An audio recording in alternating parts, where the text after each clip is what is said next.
I noticed walking in this morning that Super Bowl III trophy is looking a little lonely. So he's obviously the best quarterback I've ever had on the team. Oh my God, it's sweet, isn't it? Hey, that was sweet. That was sweet. Yeah, bro. That boy is cold. Everyone is chasing the top tier quarterback because they change games. They change entire locker rooms. So hot, you make me shiver with fire. You got this thing you started, I don't want it to stop. You know you make me shiver.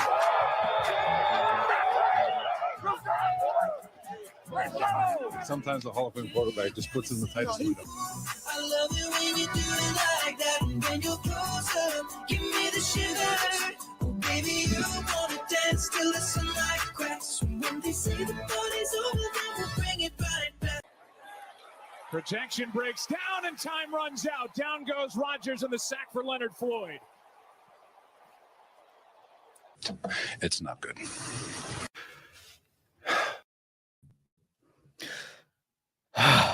I feel for him in that when for week one of the NFL always has some surprises, man.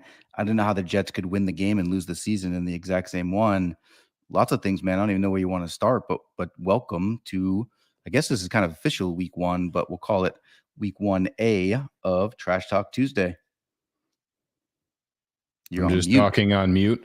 You muted me on purpose, so I would start like that. Yeah, man, it's always full of surprises. He doesn't know I muted him now. We'll see how long it takes. I saw it. Thanks.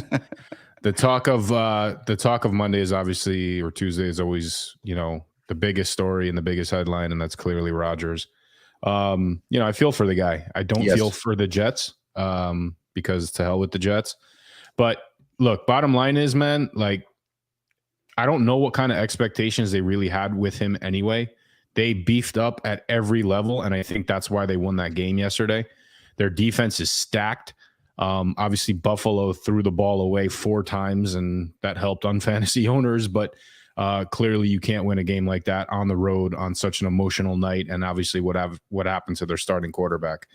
What I think a lot of people are overlooking here, however, is one of the biggest disappointments out of that scenario is Green Bay. Green Bay actually lost a first-round pick that was promised by the Jets because Rodgers is not going to play 65% of the offensive snaps. So Green Bay has to settle now for a second-round pick because they ended up giving him up as part of that deal. So in hindsight, it was a pretty decent emergency clause that was put in by the Jets when they went out and acquired him. Yeah, I guess, man, you're always on top of it. I had no clue in that world. It was definitely not a dig at Rodgers. I've kind of grown fond of Rodgers a little bit. There's always who's better, Brady or Rodgers? Once the GOAT surpassed him in that, and there was no argument. But I mean, we're not even talking about another New York team that lost big. I didn't even bring them up because anytime there's a chance to stab at the Jets, I'm going towards that organization. Did you know half of those Jets fans in the intro video? I did, but I thought this was going to be like a sitcom like joke, and I guess the punchline never came. So it kind of dawned on me that they were Jets fans afterwards. But what's funny is that most of their movies, they're all Boston fans. So I don't know how the hell that all works out. Well, exactly that. But yeah, so one of the funnier stories that I heard today was that some dude on Twitter got his account suspended because he actually predicted that Rodgers would tear his Achilles, and people were like going nuts at him, and he's like threatening their lives and stuff. So they suspended his account, but he's like, yeah, Rodgers is going to tear his Achilles because it was the torrential downpour that occurred the night before in the Meadowlands. Wow. And I'm not talking about the ass kicking that the Giants took. It's, it was pouring buckets, man. And they're saying that a lot of this has to do with the turf. You can't always have an excuse, man. It's a bad luck. It's a bad place, bad time kind of thing. And let's not forget the guy's pushing 40. So, at least it was his ankle and not his hip. Yes, 100%, man. And I'm glad that you brought that up. I guess also this is 9:00 at night here. I don't know when we're going to normally do Trash Talk Tuesdays. I'm gonna have a young unfan here jumping down here in a minute. I can hear him calling me, but so you may have to hold down the fort. I think that look, the Jets' Achilles heel is the Jets organization, which is kind of ironic in a lot of ways. I didn't bring up the Giants because it's just kind of too soon, man. Like I figure like you thought I would make the video about the Giants this week and couldn't do that, man. It is too soon. Even I have limits. There's a time limitation where I'll make fun of the Giants when they take that bad of an ass whooping. Nothing was going right. You can't even get any positive out of that other than the fact that Dable kept Daniel Jones in. And I just don't understand what you try to make something good happen so that you can kind of ride off on it. But there was nothing. Blocked field goal for a touchdown, interception for a touchdown. It was just a colossal ass whipping the entire time. And what's up, buddy? And, again, it's tough because number one, it's at home, the emotions of 9/11 the next day and everything that happened there. And then, obviously it's a division rival. First game, you want to do well. You want to do things and really just kind of set the tone based around whatever momentum you had last year. You win a playoff game in Minnesota, and then you come and you're just flat-footed. So I think Daboll is a great coach. I love what he's done there in the past year. Obviously, personnel issues. There's things going on with Saquon and all these other things. This is going to be a true test of what kind of coach he really is. So I'm excited to see him and how they bounce back. If they don't, then it's just this is the beginning of the end of their season. But like you, man, I'm not going to write him off quite yet. Yep. And I changed my name this year. I don't know if anybody noticed. We got to look at was this planned? This was not planned. I think she's watching us in the other room and she wanted to come say hi. Say That's hi. Funny. Hi. Say hello. Hello. Say hola. Hello. This is Team Muffin Puns. Yes. And this is team Where My Rookie's At. Of course, they don't bet. They don't partake in the money side of things, but they do take part, I guess, in the late night festivities of Trash Talk Tuesdays. They couldn't resist. No. I'm gonna go put this guy to bed.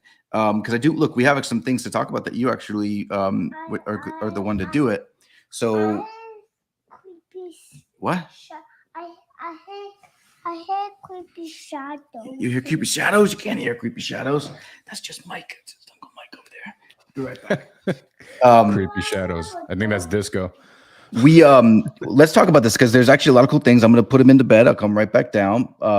This is an UNfantasy Football league. We had some really cool developments happen. One, I changed my name, and I'm great. My kid can't read right now because it's show me your Kansas Cities. I did run it by you to see if it was too not safe for work. You gave it the green light. That's all I need. The other option was Mahomes improvement. We'll go with show me Kansas Cities. But we had some things gotten shaken up in the lineups, not just this year, but also the annual lineups as well. The all-time lineups got shaken up a little bit. So once you go over that stuff, I'll get this kid to bed. Take care of those creepy shadows, and I'll be right back. All right, I'm here. So there's going to be quite a few live time updates that occur all throughout the season. And, we talk about the valuation and all of these things. Like your franchise is going to live on in all of these respective areas. And week to week, every card you pick up, every single statistic that your playing cards accumulate throughout the season, it's only going to bolster your points, both in the current league, if you're in the OG league, any side leagues, but also all time. And there is a standings section on the standings page on the website dedicated to all time. And you can see, who accumulated the most points and which franchise accumulated the most points. So that being said, as he's chasing off some shadows here, I'll just put in some recaps and just talk to myself for a little bit. So we talked about what happened with Rodgers yesterday. Obviously, Buffalo dropped the ball and, threw it away 4 times. So they have some picking up to do. I think the biggest disappointment of the week is arguably Kansas City. Kansas City played a great game, but Cincinnati was definitely the biggest disappointment. Jad's going to disagree here and claim that it was planned the whole time. But, what I saw out of Cincinnati is shades of Green Bay from last year. Green Bay came out flat last year, and it really hurt them. They really couldn't get their act together. They had a little bit of a run towards the tail end. It just wasn't enough to push them into the playoffs or, at least go anywhere. So they were kind of chasing themselves the entire season, and it started with a flat performance in week 1. And I think I saw the exact same thing from Cincinnati in that this week. Cleveland's defense is great. So, it's going to be interesting to see how they fare within that type of division.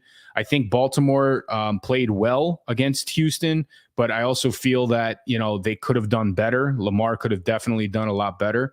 So as the season unfolds, there's going to be certain things that you want to keep an eye out for. I think defensive Myles Garrett is always a candidate for defensive player of the league. And their secondary has stepped up too. The one thing that I'd like to see more out of, and it's going to be interesting to see the dynamic without a Kareem Hunt this year, but how is Nick Chubb going to fare for 3 downs in 18 weeks? Jad and I were talking about this earlier. He's a big time Cleveland fan, and they have an early bye week this year. So they need to have enough gas in the tank to push down the stretch. So it's going to be interesting to see how they fare out that way. I was killing time talking about the Cleveland game.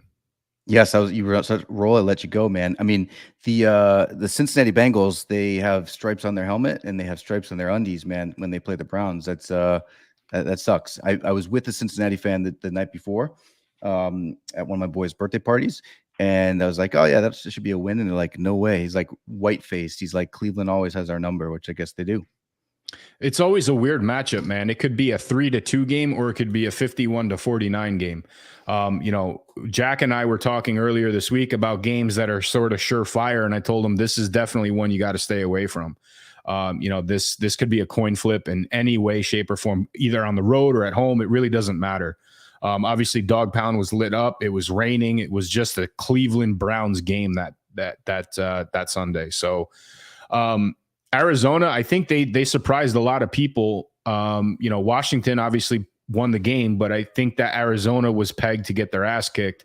They're missing so many pieces. Kyler's not there. They lost DeAndre Hopkins this offseason. So, I think they kind of put up a little bit of a fight. I don't think it's sustainable throughout the year.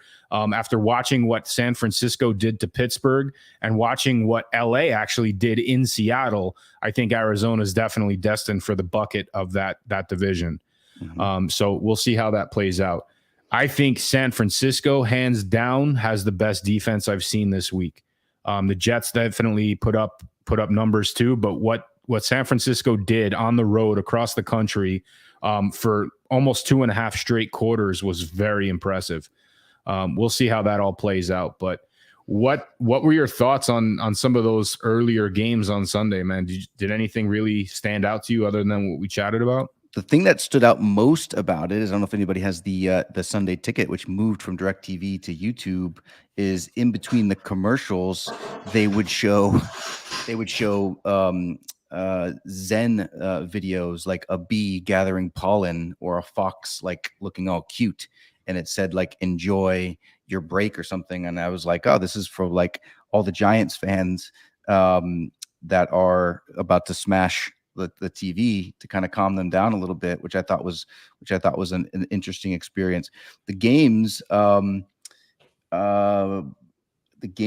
thought were kind of boring at first. The early games I thought were very low scoring. I mean, I like defense, but there wasn't any games that I was like loving. I was definitely switching the channel often. Well, yeah, I mean, there were low scoring games. There was a ton of penalties. A lot of the games started with punts everywhere. Again, all things that are phenomenal for the UNfantasy League, right? We want to see these things because this is what boosts our points. But watching the games, you're trying to get some momentum, trying to give some reason to stick with a game here and there, and it was really tough. I think Indianapolis and Jacksonville ultimately opened up to somewhat of an exciting game. Tennessee and New Orleans too. I think New Orleans has a shot in that division, man. I think Derek Carr is a great pickup for them. He might not be the most talented quarterback, but I think he definitely brings a life, not obviously Drew Brees like, but a leadership role at that position that I think they missed out with Jameis Winston, who, by the way, I heard rumors might be going to the Jets. So we'll see how all that plays out. I think that, in the afternoon games, Chicago, clearly has the same issues they had last year. You got this dynamic quarterback and nobody to get the ball to. Green Bay looked great. I mean, I think that this kid Love is, potentially the real deal here. It's interesting. I heard a weird stat. It's like, this is the first time that anyone other than Rodgers or Favre is starting an opener since 1995.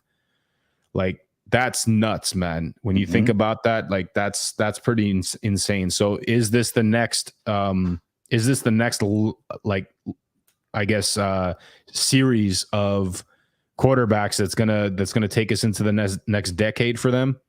I mean, we'll see. Yeah, I don't know. And I think Aaron, Team DPS rules, I think we just saw live what it did to you, but it did the same thing to me, where I've been calling Rodgers Favre because Aaron Favre. But yeah, no, I didn't get to catch that Green Bay, but it was surprising. I felt that the Bears are just like constantly suck. The Jets constantly suck. So yeah, I feel bad for all the Chicago fans, but what are you going to do? Yeah, I mean, like, division games are always a coin flip, right? I mean, we saw what Vegas did in Denver. I mean, Sean Payton comes out and first thing he does is an onside kick, right? So shades of the Super Bowl and all these things, and that's all everybody was talking about. But you know what? Jimmy G got it done, man. It's not pretty when he plays. It's not the best performance, but for whatever it's worth, 3rd down and 7 in a broken play somehow finds Devontae Adams to get that W. So I have no expectations for either of those two teams, but when you see that kind of game on the road for Vegas, it's got to breathe a life, some sense of life into them after everything that they've gone through in the last 2 years. So the most exciting game, hands down, was Miami and LA. This was the shootout of the week. Two very, very good teams. I think Miami is a little bit better than they were last year. The only thing that they're missing a little bit right now is a running game, but I feel like they have injuries there and they're going to come out. If Tua can stay healthy and with what Tyreek can do in the open field, I mean, they are destined to be potentially the number 1 offense in the league this year. Yeah. I don't know who can surpass that. I don't know. Patriots got him next week. So I think the Patriots defense was pretty not talked about so far, but they did pretty dang good against the Philadelphia team. They went down 16-zip real quick, and it was from a pick 6 and a fumble in like the red zone. So it was like 16-zip real quick. The rest of the game, it was like 25-20 at the end, and the defense was pretty solid and stopped them pretty good. Will be interesting to see next week. Miami. I mean, I wasn't nervous about Miami until you saw that score, but we don't know how good LA/San Diego's defense is either, but we shall see. They have the personnel for sure. Khalil Mack, Bosa, they have some talent there that Miami was able to work around. As far as New England goes, man, they got into a deep hole quick. And, obviously it was an emotional day in New England too, honoring Brady and everything for all that, which is also hilarious because there's rumors that he might be a Jet now. So he might come back to be a Jet after being into the Hall of Fame for New England. He wouldn't do that. He hates the Jets. Yeah, we'll see. But here's something that I did notice in that game, and maybe you can attest to it. The biggest issue that we discussed about that team last year was there was no offensive leadership from the coaching level, right? There was no offensive guidance. There was no plan of attack offensively. And it was so infuriating. You can actually see what it did to Mac Jones on the sidelines and how emotional he was getting and everything. So even against a great defense like Philly and like NFC champions and, you know, Super Bowl runner up, whatever, but their defense is still pretty stout. And I feel like the game was much more opened up from New England based around what we saw from last year. Now, Ezekiel played like shit. He didn't really do anything. I thought he played pretty good compared to what he got. It was Ramondre Stevenson that played awful, who was, you know, apparently sick. Well, Ezekiel was the cause of that first fumble, right? So, you know, he never puts the ball on the ground. And, you know, you don't see that same, I guess, tank-like, bull-like running effort that I guess he put forth in Dallas. But that could easily change. Again, Philly's a good team. The point is that, like, I saw the field being spread open a little bit more. I saw Mac Jones being able to air it out a little bit. There was less frustration as far as the play calling was concerned. Maybe that's just a good sign of things to come offensively for them throughout the year. Yeah, man. But what sucks is about, like, you know, he had 2 chances, and it's like, all right, he's got 2 chances to come back here and put a game-winning drive down here. And the greats are going to do that in both times. You know, the Patriots forced a fumble at like the 50-yard line with like 4 minutes left to go, something like that. And then they got the ball back with a minute and a half, 2 minutes left to go, and he couldn't do it. Now the receiver didn't get his foot in bounds twice, but either way, you know, Brady puts that home. Garoppolo, I guess, even puts that home as far as your analysis goes. So what remains to be seen, man. It sucks because Pats have the toughest schedule of the year when you look past last year, which I guess doesn't mean too much, but we'll see, man, because it's a murderer's row coming up here. What I found interesting, you know, and I had him in fantasy last year. In fact, I have him in fantasy this year as well. Jacoby Myers, like, the numbers that he put up in one game in Vegas versus the entire season last year in New England. Now at the end, he ended up with the little concussion and he got late hit, helmet to helmet or whatever it was. So they kind of took him out, but, you know, he ended up with a score, maybe 2 scores. I don't remember, but, you know, he was catching balls all over the place. And I don't know if that's, you know, coaching, you know, obviously roots in New England, but they clearly underutilized him last year or did not utilize him properly, and he still is a dynamic threat. So it's going to be interesting to see what he does in Vegas. You know, obviously that's a team that is very dynamic. They have weapons all over the place. So, you know, it's exciting to see him be a part of that and how he fits in with Renfro and with Devontae Adams. Yep. Well, here at the UNfantasy Football League, man, everything is about you know, doing the bad things here, getting the fumbles or giving fumbles, throwing picks, missing field goals. We changed some things up this year, and it really had a cool impact, man. So let's go over that stuff, because I do at the end. I want to obviously we want to throw out some surprises here of what people are going to win, but also I want to go through the games and do like a little pick 'em like we did last year, because one thing we also introduced this year is the weekly picks, weekly with an A. And there's a lot to go over. So let's jump into that stuff so that we can get Jack in bed. I think Jack already is snoozing because he'd be commenting. He had the best comment of the night, though, that said Trash Talk Tuesday is about to be Trash Talk Wednesday. So that was funny. Yeah, we're way past his bedtime. Yeah, so the points, the one of the bigger things that I guess we wanted to accomplish this year, and we sort of alluded to this during the draft, but we wanted to sort of even out the playing cards, and we felt that, you know, special teams and penalties were a little underperforming from last season. You know, we ran the analysis, we looked at all the games, we even ran it through preseason this year to run some tests on it. We slightly modified the game mechanic on special teams as well as penalties, and those cards just blew up this week. Now, there's an asterisk, right? It's week 1. There was penalty flags all over the place. So that obviously impacted the unfantasy scores. And there was a lot of punting, right? There was a lot of miscues with offense. That's going to improve as the season progresses. The only thing that we really did not see a lot of, which obviously will change too, is missed field goals. And as the weather changes, as it gets colder and things like that, we're going to see a lot of those come about. And those are going to have another impact on the way the score is handled as well.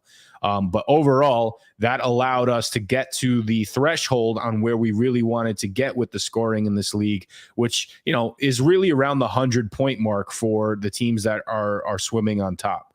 And that's, traditional fantasy, right? If you score 100 points in traditional fantasy, you're doing something right. So we wanted to kind of stick along with those lines. And I feel like the modifications that we made, it definitely got us to that point right now.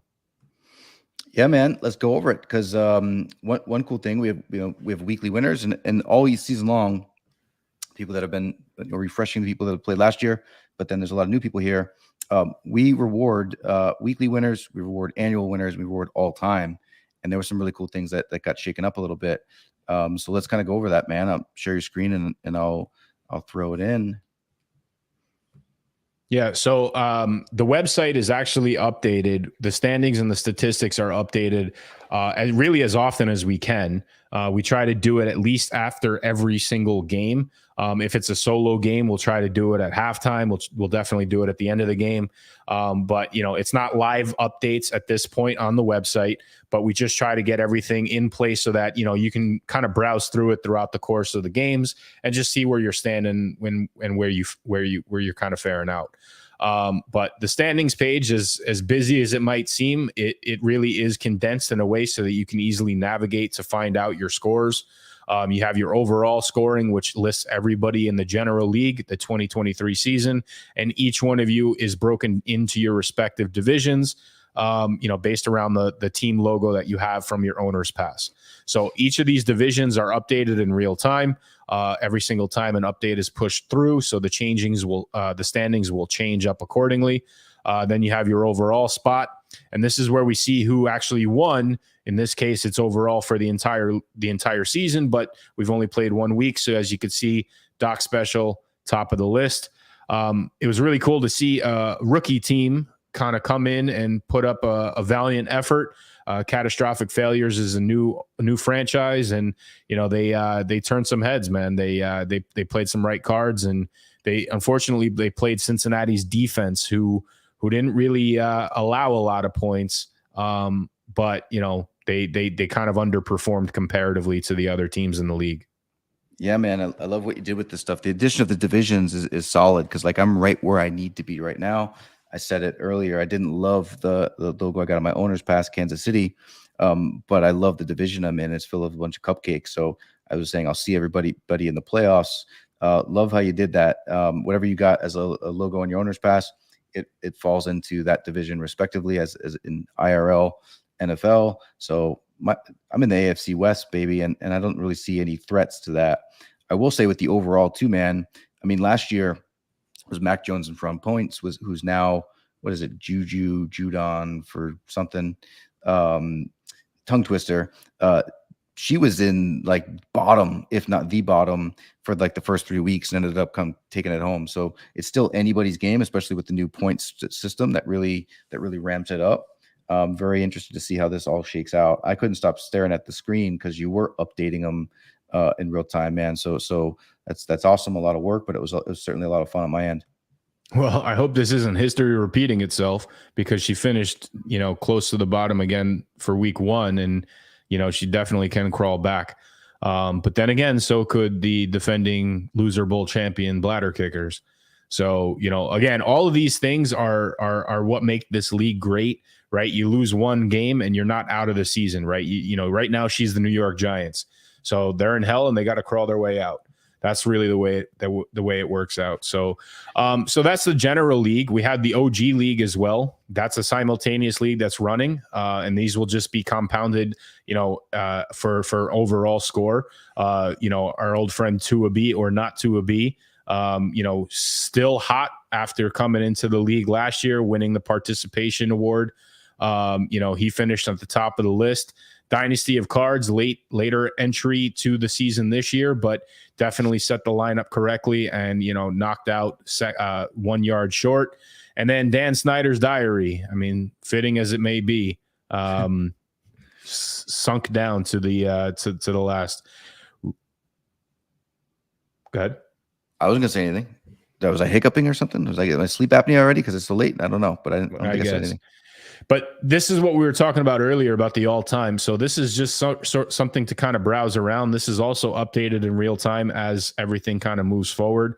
So this takes into account all sorts of different things with, all the points that you accumulated from last year and this year. So OG franchises really have the leg up in the all-time standings.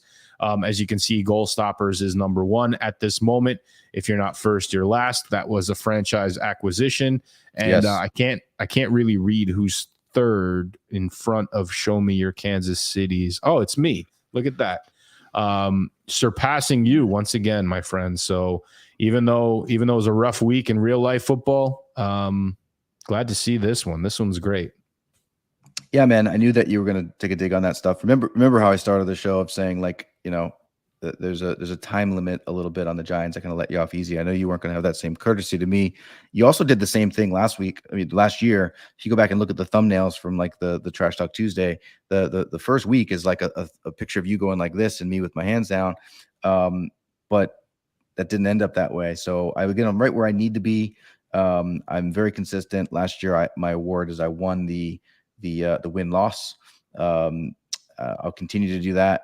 And there's some different things I need to figure out. I need to definitely get a stronger special teams card with the addition of the different scoring this time. But I'm right where I need to be. I feel like I'll take you down pretty easy. But I'm not worried about that stuff either. It's like I just need to win my division to get out into the playoffs. I have no problem with that. And you in real life with your teams, those NFC East teams would come in with like 9-8, 9-7 records. So and still win the big game. So I anticipate I'll do the same. And I anticipate actually I'll be up within the next week or two. We should put a wager on this. Within the next week or two, you won't have that all time. All right, we'll see, man. We'll see. We'll think of a bet and we'll put it up for vote to see what the stakes are. Yes. But everybody obviously is familiar enough with their front office page. Everybody's been popping in and setting lineups. A couple slight modifications. We just kind of cleaned things up a little bit. So your weekly winners, your 1 yard shorts, and your weekly losers will all be tallied accordingly if you get on that podium. The annual awards we won't worry about at this point. Anytime you acquire cards, whether you win them, whether you trade them, which we'll talk about in a minute, or whether you purchase them in the playing card section, they will get updated. Not necessarily right away. We're going to try to make it as fast as possible, but ultimately they will be added here so you can view your cards and then you can ultimately set them into your respective lineups. Obviously, the 2022 rosters are set from last year, and then you have your full sets from last year, which have translated to this year, and, of course, your wild cards. So when you set your lineup, and there was a few issues that we had this week, as I highlighted here in red, only one wild card may be set per lineup. So when you select your team and you write in your email address, and when you go into your drop down, you will see your wild card in every category. And that's because I don't know which category you want to play your wild card in. Some people have 2 wild cards, like, for example, in the regular league for this year, you have last year's wild card and this year's wild card.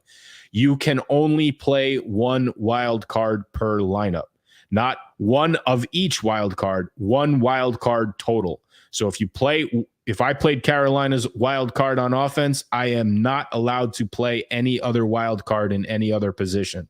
We had several illegal lineups that were set. We ultimately got them all fixed and squared away. But we definitely don't want to run into an issue where somebody sets it and ghosts, and then we can't get them to have the correct lineup. So if you set an illegal lineup, you will be notified either through a message from us or through an email. Just make sure that you're aware if you do not fix it, the lineup will revert back to the most recent legal lineup. In some cases, that may be your starter pack. So just keep that in mind. I mean, I don't want any surprises after it, but it's the only way to really keep things fair for other people that are setting their lineups.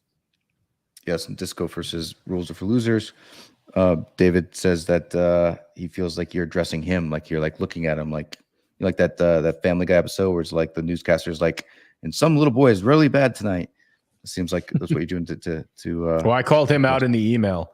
in the email that we sent out before week 1. I thought it was funny, but he fixed it right away, and I think he had a decent enough week as well. But if you need to check your lineup after you submit it, it will appear here. If it's an illegal lineup, it will revert back to the other one. You just need to refresh the page. And then the final piece here is the statistics. So these are the stats for your specific team in each week. We only have week 1 right now. One of the things that we're in the process of adding, we're going to have a page dedicated to all the stats that the teams accumulate in real life and how that translates into the UNfantasy scoring. So you're going to get to see, and it's going to get updated, each of these updates that pump through. You're going to get to see, okay, New York Giants gave up 40 points. So their defensive card gained X amount of unfantasy points. And you're going to be able to see all that in one specific area. So, if you have your team, you can sort of figure out the calculations and really get used to the scoring by viewing it in real time with respect to the real games. Cool, man. You want to move on to the weekly picks? Because there's $100 here that's going out to someone right now. That there sure is. So the weekly picks, anybody who submitted a lineup, and again, all owners who entered got to enter a lineup for week 1 complimentary. So if you submitted a lineup, then you were in for the weekly prize of $100.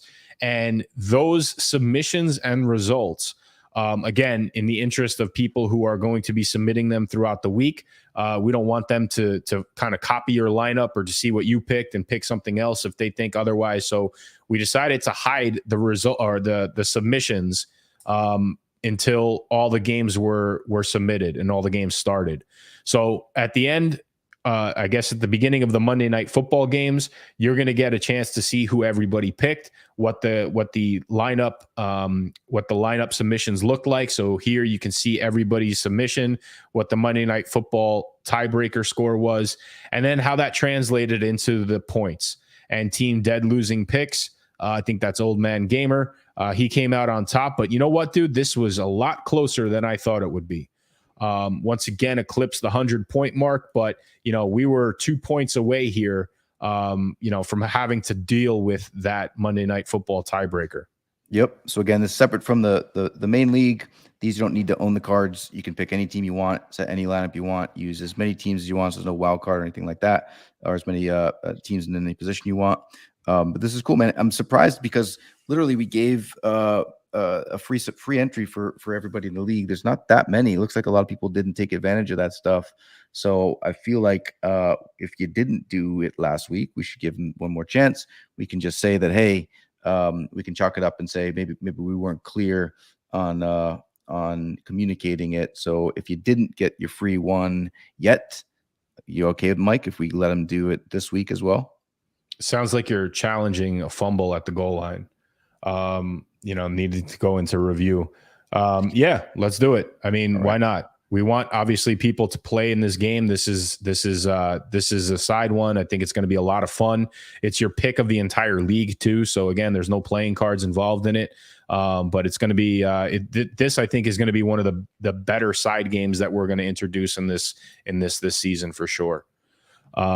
So yeah, this week the buy-in for people who did not play or who did play this past week is going to be a maximum of 3 submissions, $10 a submission, and again you get your shot at that $100 weekly prize. Yep, this is going to happen every single week. So if you're a new franchise and you got a season 2 franchise, it was $125 to get in there. Cody, which actually won this week. He actually won also the giveaway for the franchise. So this guy's already sitting pretty. It's like you don't want to bet against the house. This guy actually is the house in real life. I guess I'm not surprised that he won, but he could also win this week as well. There's no limit to the amount of times that you win this throughout the season. So 17 or 18 $100 are going to go out. Yep. So congratulations to him. It was cool to see all that to play out. One quick note on this week's weekly picks. There are 2 Monday Night Football games. Okay.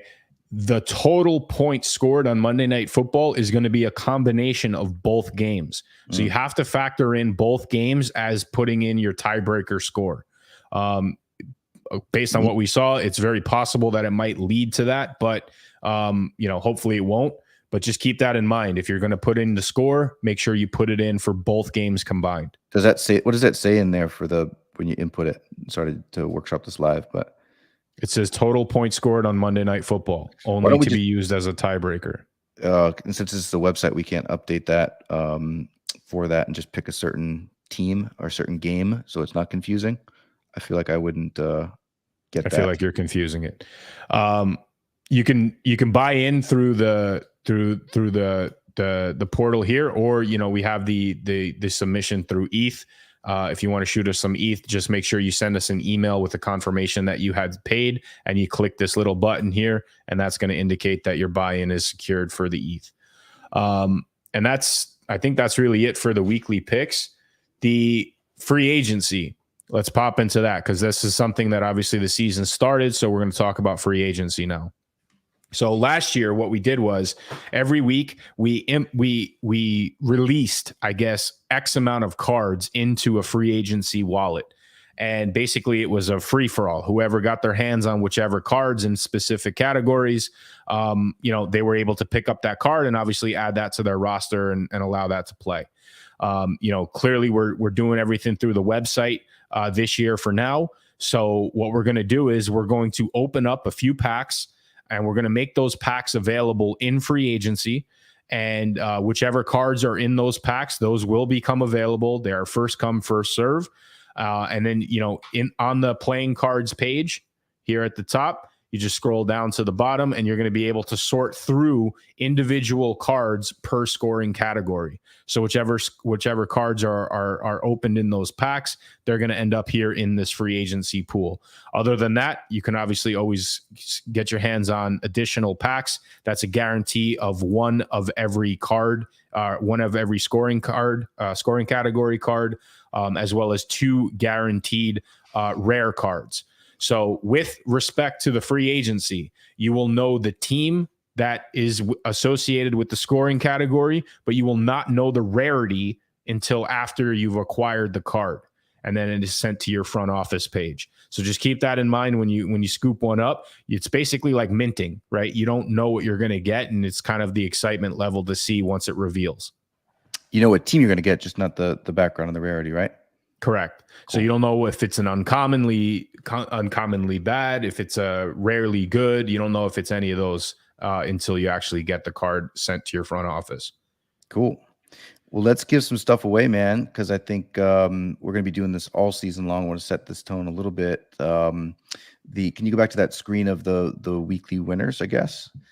Because we did this last year.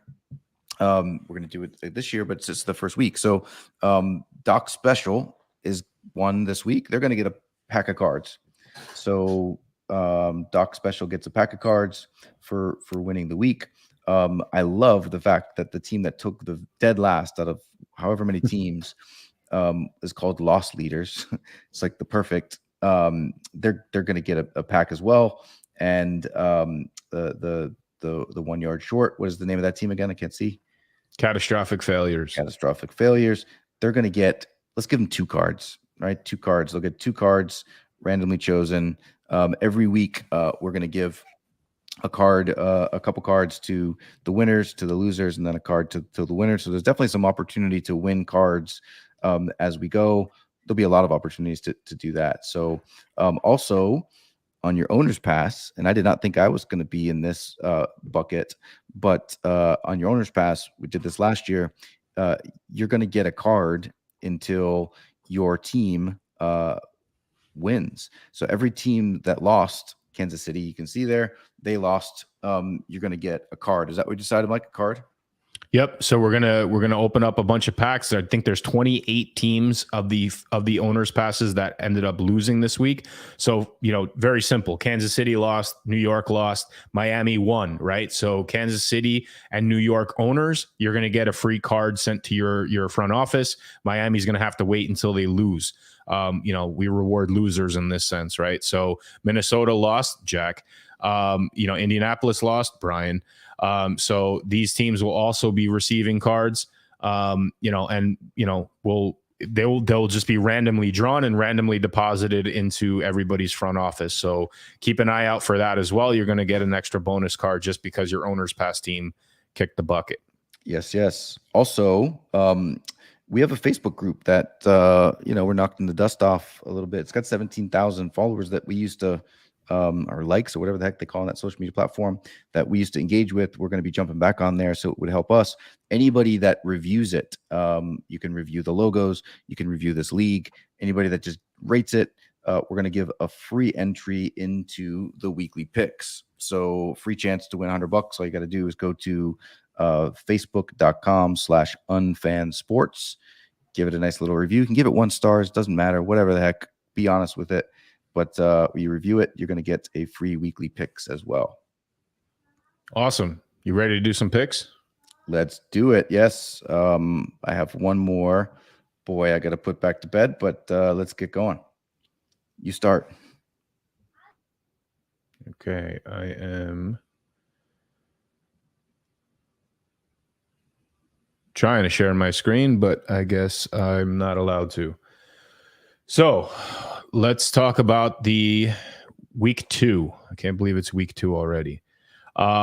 Starting off Thursday night, Minnesota goes to Philly. So Philly's obviously coming off some bumps and bruises. They played well at the beginning, didn't finish strong.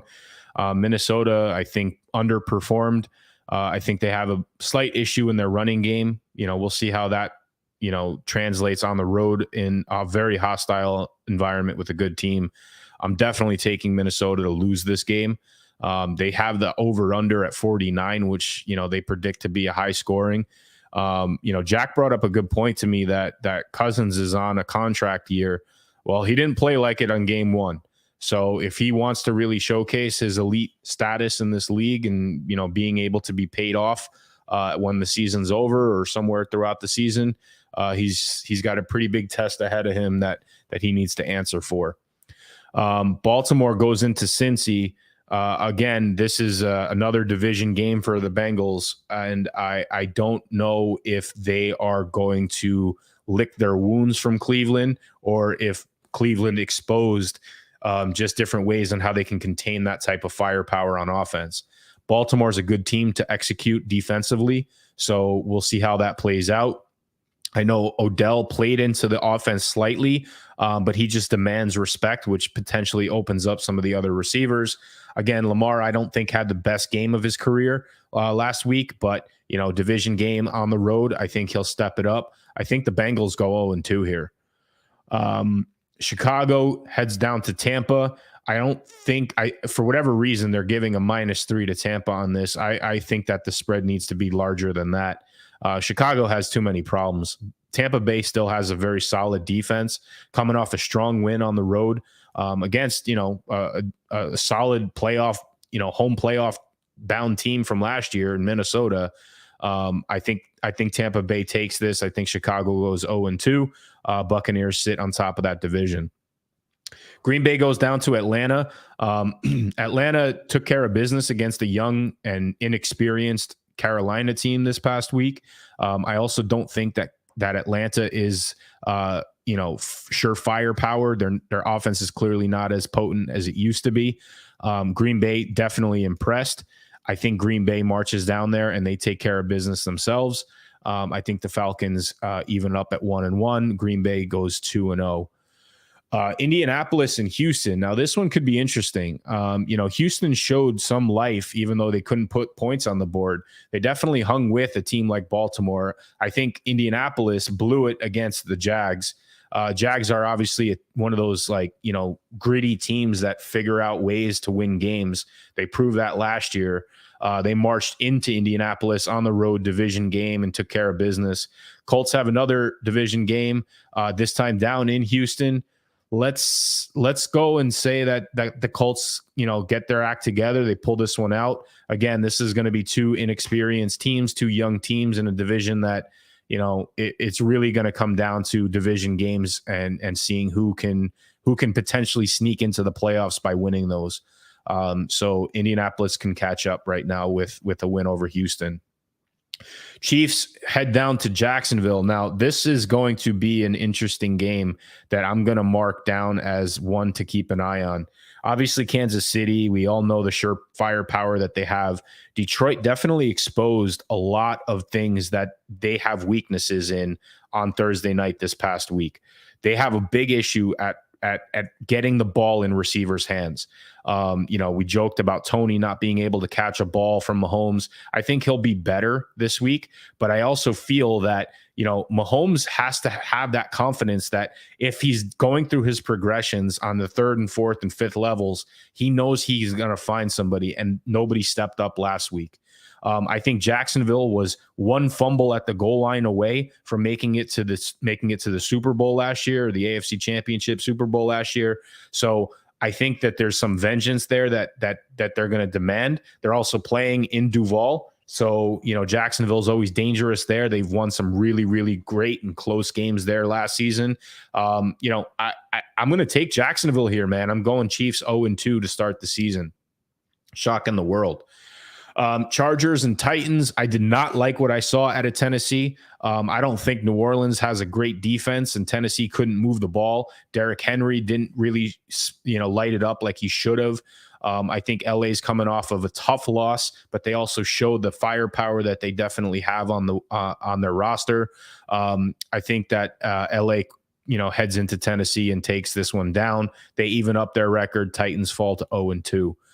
Vegas heads into Buffalo. I think this is going to be a bounce back game for Buffalo. Raiders coming off a high win in the Mile High City. But I think Buffalo is just too good of a team, too good defensively. Raiders obviously have the disadvantage of being on the road, home opener for the Bills, and they got they got a ship to correct here. So I'll be shocked if Vegas puts up a fight here, but I think this is going to be more of a vengeance game for Buffalo. Raiders fall to 1-1. Buffalo moves up to 1-1. Seattle heads into Motor City. Obviously, Detroit looked great. Their running game, Gibbs is going to be he's going to be a monster in this league, whether it's this season or a few seasons from now. But his idol of youth is Barry Sanders, so it's fitting that he's a Lion. Love what we saw in Kansas City on the road to start the season against the defending Super Bowl champions. Now they go home. I don't know if they're a real team. They're going to have to win games like this against a mediocre to decent team like Seattle, who's coming off of a tough loss at home against a division rival who, let's be honest, isn't really the top of the heap. So Seattle might be in a world of hurt if they can't pull this one out. But I think Detroit's riding high. Seattle falls to 0-2. Lions are going 2-0. Giants and Cards. Now, I wish John were here for this one because he would laugh at everything I'm about to say. But the Giants go into Phoenix or Glendale, and Arizona, like I said at the beginning of the show, I think that they did better than a lot of people gave them credit for. Obviously, New York did not show up at home against a division rival. They have some bounce back to do. If there's a game to do it, this is the game. It was sort of slated perfectly based around the situation. I'm not going to put it past Arizona to win that game at home, but I think that the Giants are going to figure out a way to even it up and get their season back on track. Arizona stays in the basement at 0-2. Giants move up to 1-1. Niners are probably the best defense that I've seen this week. Their offense looked very potent as well. Brandon Ayuk is definitely going to be a force this season. Obviously on the other side, you have Deebo Samuel. So, you have George Kittle in the middle. They are going to do some damage all throughout this league.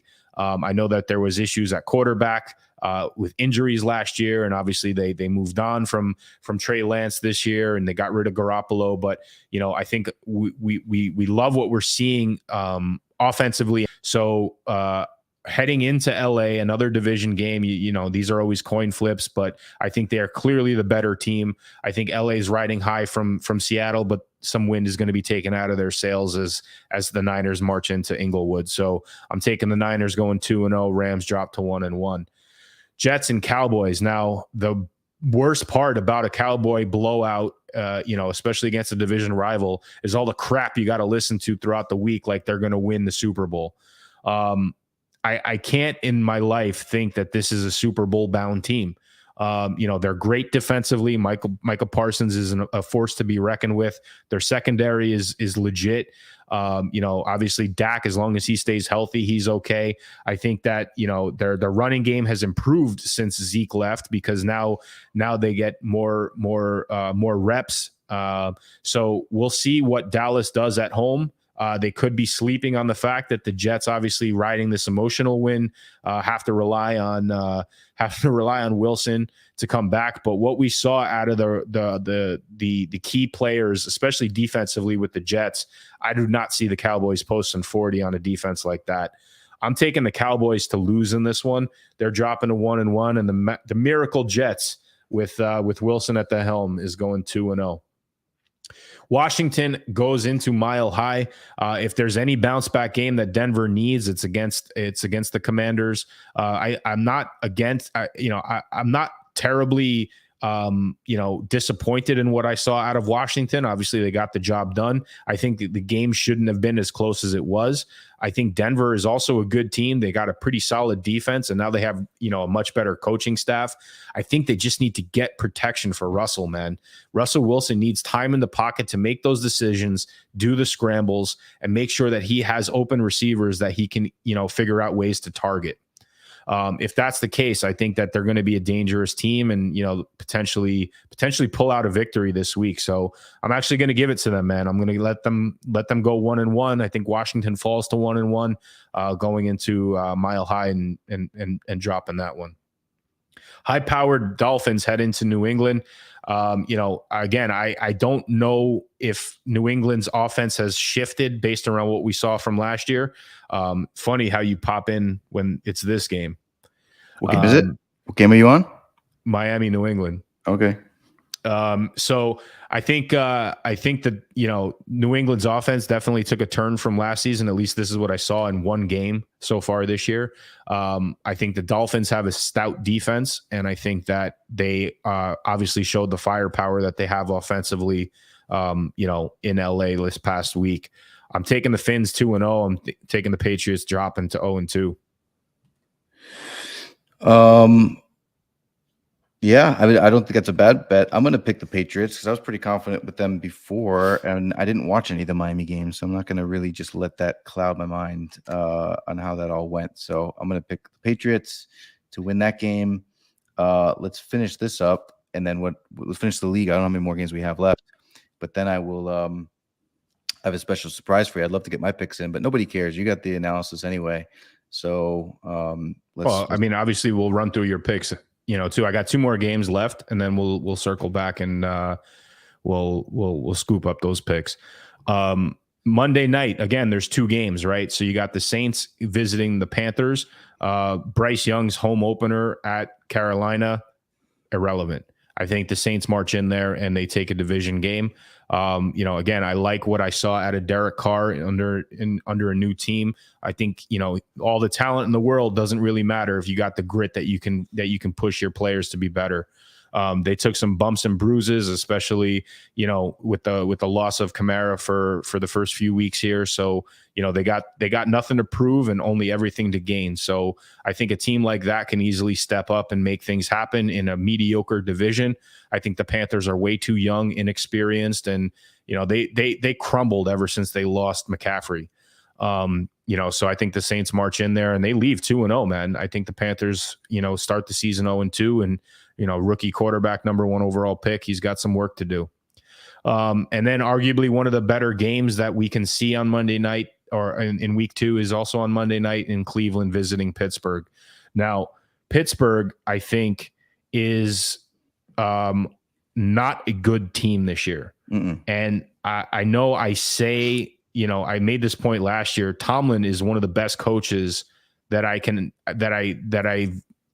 guess I grew up watching. He's been with that team forever. He's never finished under 500, which is impressive in a league like this. But I think that after what we saw with Cleveland's defense this past week and how a defense like San Francisco, who, again, all the credit in the world to them, shut down Pittsburgh for 2.5 quarters. They do not have weapons. They do not have good strategy on how they can protect their quarterback. Their defense is middle of the pack, if not lower.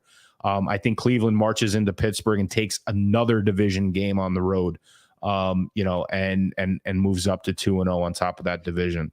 Jad's going to be happy there, man. And earlier in the I guess we'll call it broadcast, I said, you don't kick a man when he's down. There's a time limit when you really make fun of people with the loss like that. That was a catastrophic, historic loss. So I didn't want to do it at the beginning of the show, but you know what? I'm not even going to do it at all. I don't need to do it because we have a special guest here, Casanova. Casanova is surprising up here. We're gonna have a lot of guests this year. This might be one of my favorite ones here because we have Casanova, huge Cowboy fan. We got Blockchain Ninjas, huge Giants fan. I'm just gonna let you guys go at it. Congratulations, brother. Hey man, had to get in on the action, man. I like how you glossed over the New York Giants last week. Oh, we didn't gloss the over, Cowboys man. Results. No. I trust me. I was waiting for something to pop up, and I'm glad to see your smiling face here, dude. We've gone back and forth over the last year or so about the how real Dallas is. So I made the argument in this show that a type of game like this just starts the presses, right? Dallas is Super Bowl bound. They're the best team in the league. This and that, like. You're obviously a Cowboys fan. You must love hearing that, but you've also been disappointed when you hear that year after year. After what you saw, when everything goes right in a game on the road in a monsoon division game, like are you jumping on that wagon now, or are you going to give it a couple more weeks? Totally not jumping on the wagon. Yeah, I mean, look, I am a seasoned Cowboys fan and a realist, right? So like. Every year there's ups, there's downs. It's like that girlfriend that you're always chasing.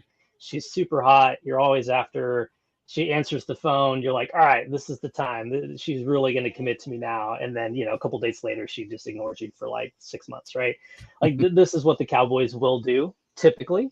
Now, I will say this year, look, it's week 1. I'm optimistic. I do like that. The defense looks like it's going to be the leader for this team, right? Like, I think as good as Dak is, he is not what he was when he was a rookie or a sophomore. Ever since he broke his ankle, his leg, like that whole shebang, he's just not been the same, right? And I think last year under Kellen Moore wanted Dak to lead the team. Clearly, they ran the offense around Dak. This year, they said, get out.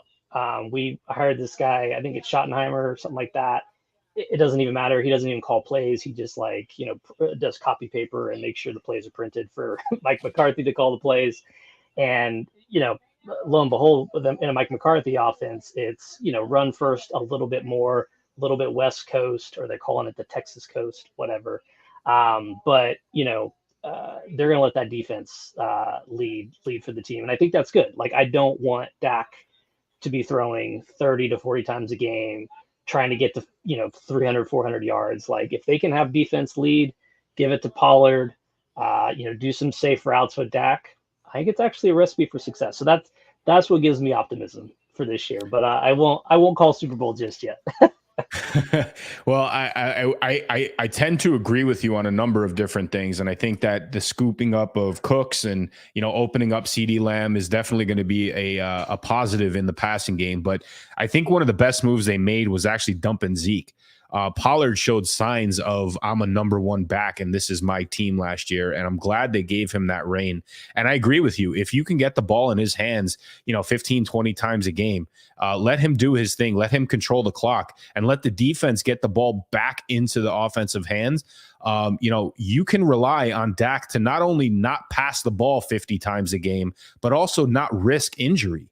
Our UNfantasy logo of Dallas is like, in a broken arm or an injury in some way. And that dates back to the Tony Romo days. But I think that, over the years, there's always that one injury that team suffers that everybody it takes all the wind out of that sail and deflates the entire balloon. So it's going to be an interesting season, man. I think that their schedule, over the next couple of weeks is definitely going to be a true test to see what type of team this is. Huge test this week against a defense like the Jets. The Jets defense they play very similar, man. They try to control the game. They try to get the ball back into their offensive hands and, just try to force the other teams to make mistakes. So if that can navigate around that at home, I think that's going to be a good sign of things to come. But, you look at the games after that, you got Arizona, New England, arguably 2 wins right there. And then some tough games, man. You got San Francisco, in LA for the Chargers, and then back at home for the Rams, and then the Eagles, and then revenge game against the Giants around Thanksgiving. So, if they can roll into Thanksgiving, at least 3-4 games over 500, I think that they're sitting pretty, man. Obviously, the Philly games are going to be the most important in that division. There's no doubt about that. They have to take care of business against a team like New York and Washington in order to stay competitive there. Philly's going to find games to win, man, because that's what that type of team is right now. But it's going to be exciting to see, man. What's really the vibe around town? Like, are people really on the Super Bowl train right now? Or are they overhyping it? What's going on? I mean, look, I haven't been around town too much with 3 kids and all sorts of things like that, right? But look, my Cowboys flag is up.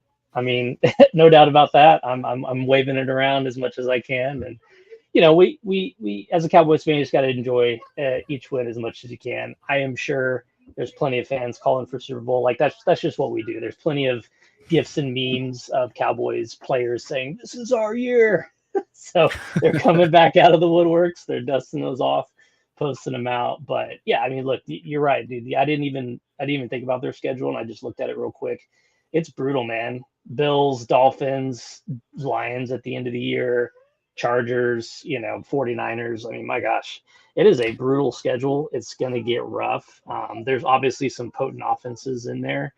So that defense is going to get tested. And yeah, I mean, the Jets game, it's going to be interesting. I mean, I try not to be a homer, but I do have the Cowboys winning that one. I wouldn't be surprised if they cover that 8.5 point spread too. Zach Wilson I don't know. I mean, he stepped in clutch Monday night, last night, did well, still threw a pick.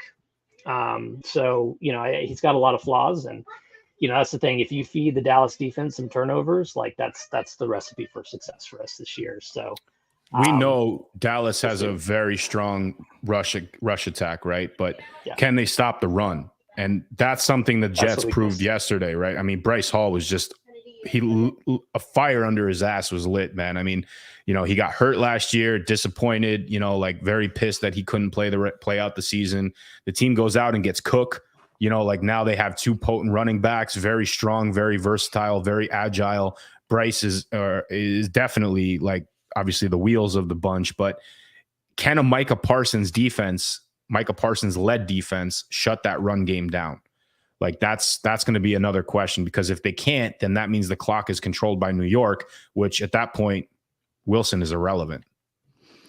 And it sucks. It's a sad day for me. It's night now that you run down the Dallas schedule and you don't mention New England as a tough opponent. You just like skimmed over them. As the times have changed, man, used to strike fear in anybody's hearts, but now it does not. But we'll see, man. We should have beat them, I think, last year. We had a good shot at it. Before we go, I'm a Patriots fan. We got a Giants fan and a Cowboys fan. Let's be the fanboys real quick. Like what Casanova, what is the record of the Cowboys this year? What are they going to finish at? And I'm writing it down so that we can keep track. Oh my gosh. Well, like I said, brutal schedule. Oof. And then, gosh, how many games are there? It used to, hey, 10-6, you're in the playoffs. It's good years. There's actually 17 played games, right? Yep. Correct. Okay, cool. That's a new thing, right? All right. So yeah, look, I'll say 11-6. 11-6. 11-6 for the Cowboys. Let's do it. I mean, yeah, that's fair, right? That's not too homer. Optimistic. All right. Checking out the schedule, I think that there's games in there that they might kind of overlook because they have tougher games the week after, and they might end up blowing those games. That tends to happen. So, Mike, what do you got the Cowboys at? The Cowboys, I got them, what'd you say, 11-6? Yep. It's hard for me to not give them double digits, but I can't go higher than – I'm going to go 10-7. I'm going to go 10-7. I can't give them a 12 win season. It's possible, but after seeing that kind of schedule, man, I don't see how that's going to happen. No, I was toying with 10-6 as well. So it's good. The Cowboys homer picks the better. We're in the neighborhood. I'm going. I don't like the Cowboys, but I'm going with 12-5, man. 12-5 for the Cowboys. Mike, you think they split Philly or no? Yeah, I mean, you can't really gauge too much with week one with any team, really. Philly wasn't super impressive. I mean, I think the teams that are losers of the Super Bowl are like 4-8 in the last 12 seasons in week one. So, there's that. They were on the road. Belichick had all off season to kind of prepare for them and do that stuff, but they weren't super impressive. I think the Patriots actually pretty handedly won 3 of the 4 quarters. So, I think they can. If not, they can easily take down the Chargers. They can take down maybe the Patriots. But they might sweep the Giants. They might take down the Patriots. They might take down the Patriots. So I think that. But Mike, what do you think the Giants are? I mean, I said 10-7 for the Cowboys. There's no after what I saw this week, they're clearly a better team than the Giants. So I can't go higher than that for the Giants. I also don't feel like they're a sub 500 team. So it's kind of cliche for me to put this number out there, but I got to go with 9-8 just to really see, how that fares against the rest of that division. I think they could take both games against Washington for sure. And I also feel like they have some mediocre teams on that schedule that they can eke out some wins with. Yep. Aaron, what do you got? Yeah, look, me and Mike are almost aligned. I'm going to go 8-9. So yeah, look, I honestly, going into Sunday night's game, I didn't think the Cowboys were going to cover the spread of, I think it was like 3.5 or 2.5, something like that. I didn't think they were going to cover the spread. I thought it was going to be a close field goal game. Obviously didn't happen as we can see, but are the Giants that bad?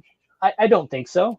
But gosh, I don't know. Something got exposed on Sunday, and I haven't taken the time to analyze the film, but these teams are going to do that. So there's something there that, maybe people didn't pick up on last year that might be a bad exposure for them. So I'm not feeling too hot about them, but I think they're still going to be competitive. It's a lot easier schedule than the Cowboys, that's for sure.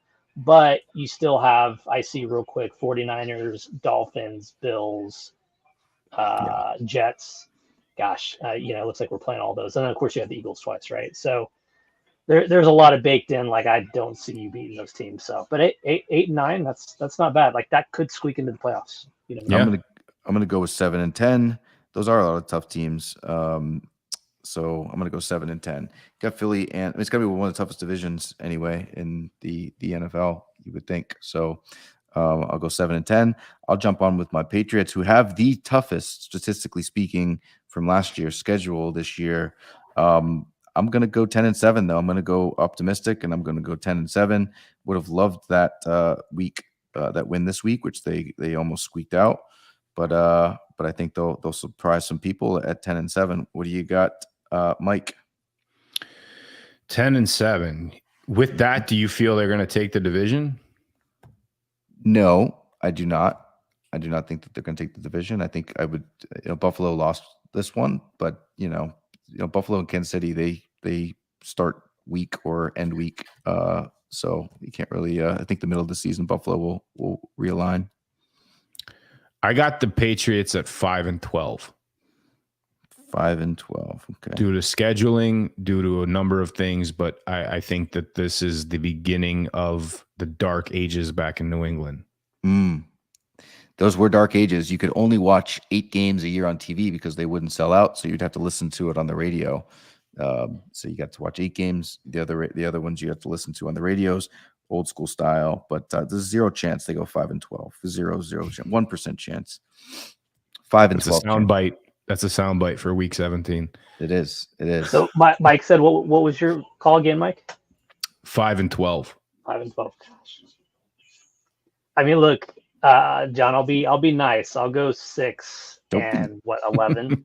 I'll be nice. I mean, dude, if you look at this beginning schedule, you've got Mhm. Dolphins, Yes. Jets, Cowboys, Saints, Raiders, Bills, and Dolphins again. I mean, 1, 2, 3, 4, 5, 6, 7, 8.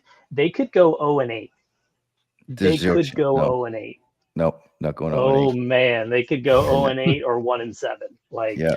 I think the one win there is against New Orleans. I think Vegas is going to be a game they could win, but I think it's emotional for McDaniel. And I think that he's, we all know that ex-proteges of Belichick somehow find ways to beat them. That is true. Even Matt Patricia of all people. good point. So, but yeah, man, dude, that's, and then, you got Washington, Indianapolis, the bye, the Giants, like those are wins right there that you could figure out. And those are 3 of my 5. So we'll see. And then you kind of finish the season, I guess, somewhat mediocre, but Kansas City, Denver, Buffalo, and then the Jets. Yeah. I don't know, man. The 6 number might play out, but I don't see them going much higher than that. I think they split with the Dolphins or the Bills. I think they're going to take 2 from one of them. I think they take 2 from the Jets. I think they get the Saints. I think they can beat Vegas. I think they're going to sneak one out with the Cowboys or Kansas City. They always do, even in shitty years. So, yeah, man, I think it's not over yet. It's been over actually for a long time. You know what they say about like recessions? When you're finally in one, you've been one in for 5 years. That's what it's like for Patriots fans now. But I'm still holding out hope. It's that defense will give you hope. I just can't stand Mac Jones. I just don't know how you can be playoff or Super Bowl bound with that guy. But hey, I guess somebody's going to play quarterback. So Yep. Agreed, man. So let's close it up now. I feel like you got to come back on that week before the rivalry game if it works with schedules. Have you guys go Absolutely. at it because you do your thing, Lazy Sports. Are you guys doing the Twitter Spaces, or what are you guys doing? Yeah, I need to get those fired back up. I think we'll probably fire them up on Thursdays.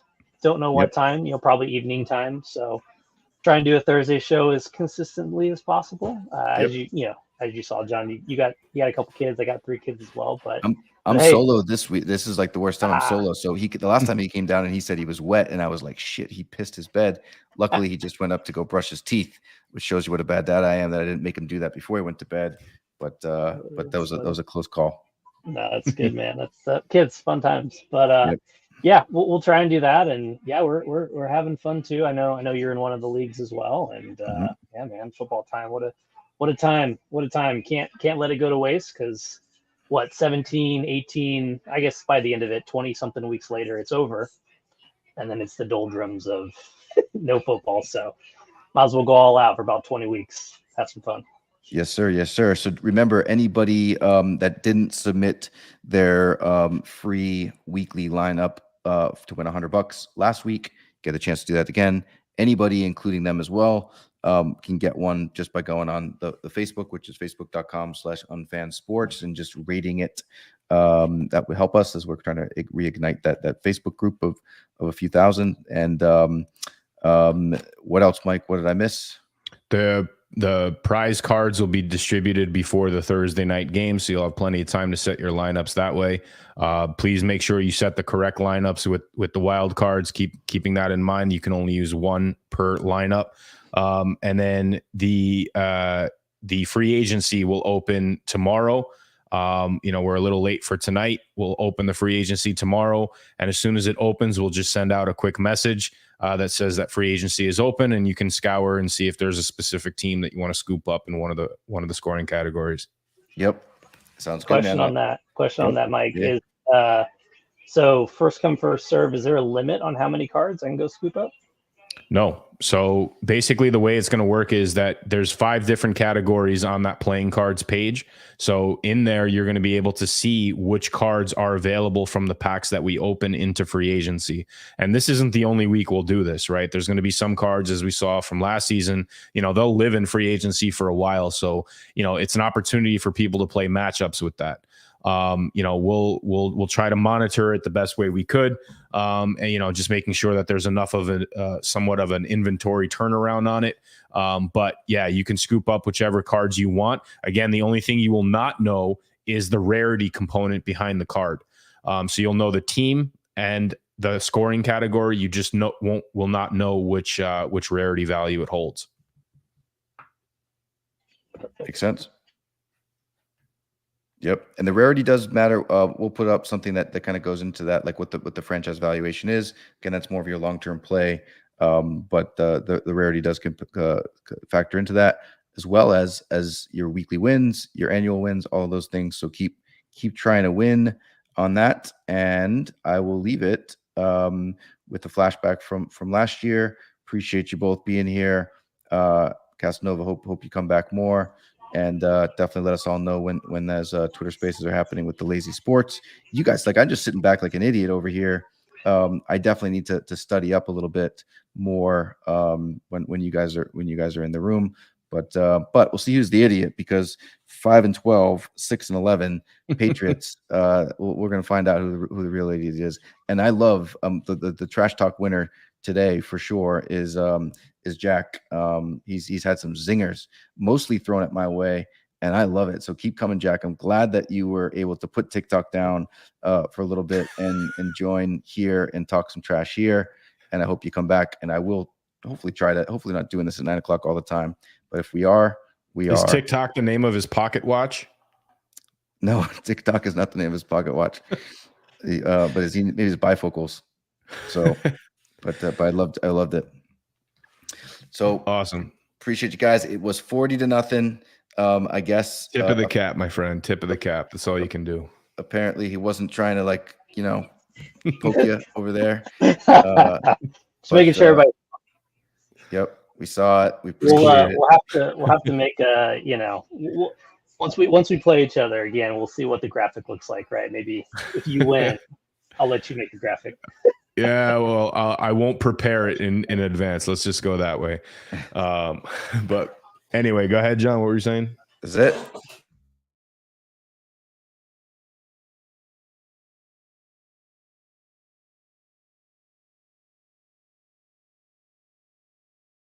It was the best of teams. It was the worst of teams. I'm going Giants 3-0, man. It was the age of wisdom. It was the age of foolishness. I gotta go with Denver, man. It was the season of light.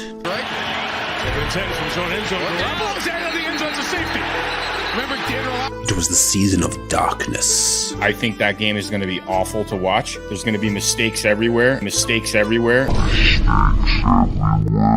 One team going directly to heaven. One team going directly the other way. Roar. Roar. Meow.